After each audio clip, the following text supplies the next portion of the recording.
Namaskar, welcome on my channel Education with Shweta. We have started a series of grade 12 history. In this series, we are covering theme 9 Court and Chronicles. We have completed 6 videos of this chapter. Now in this video, we will complete the 7th topic, the Imperial Household. We start looking at Mughal Imperial Household by attempting to understand the notion of family and household held by the Mughals. Once Stephen Blake defined Mughal state as a patrimonial, bureaucratic empire. According to him, the ruler of such a state governs on the basis of a personal, traditional authority whose model is the patriarchal family. Patrimonial domination originates in the patriarchy's authority over his household. It entails obedience to a person, not an office. It depends on the reciprocal loyalty between subject and master, and it is limited only by the ruler's discretion. Keeping this in mind, we would also take a look at the way in which historians for long have viewed the Mughal harem. The domestic world of Mughal referred was to as harem. It is a Persian word meaning a sacred place. Harem consisted of the wives of emperor and concubines, his relatives, and the other family female members especially. It also had servants, both male and female slaves. The Mughal rulers maintained a distinction between wives with the aristocratic backgrounds. These wives were known as begums, and the other wives were known as agas, who were not noble by the birth. Begums were married by the emperor after giving huge amount of cash and other precious things as dowry, which is known as meher. Concubines, agas, were given monthly allowances and gifts according to their status.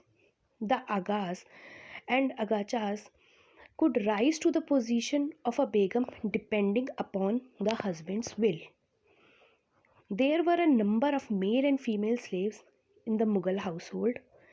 They performed various tasks which required skills, tacts, and intelligence. Slaves, eunuchs, transgenders also served as a guard and servant, and also as agent for women selling goods. Now we will talk about some famous women of Mughal rule. These are Jahanara and Roshanara. They were the daughters of Shah Jahan and received the salary as of a high mansabdar was getting in the Mughal Empire. Jahanara also received revenue from the port city of Surat.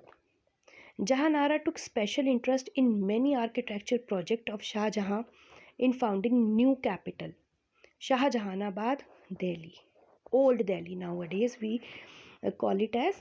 Among these projects was the construction of imposing double-storied Karwansarai with a courtyard and a garden, and the very famous market Chandni Chowk at Delhi, the main center of trade in Shah Jahanabad, was also designed by Jahanara.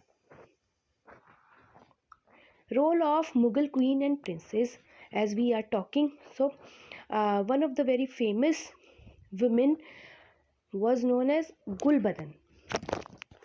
An interesting book giving us a glimpse into the domestic world of Mughals, and that is known as Humayun Nama, and this book was written by Gulbadan Begum. Gulbadan was the daughter of Babur. She could write fluently in Turkish and Persian. When Akbar ordered Abul Fazl to write a history of his reign, he requested his aunt to record his memoirs of earlier times under Babur and Humayun. Gulbadan did not write the eulogy of Mughal emperor. Eulogy means praise. She rather described the conflict and tensions among the prince and kings, and the mediating role of the elderly women of the family played in resolving some of these conflicts. So this is how we have completed our topic number 7, the Imperial Household. So stay tuned with us. We will complete rest of the chapter in the coming videos. Please like, share and subscribe my channel. Thank you.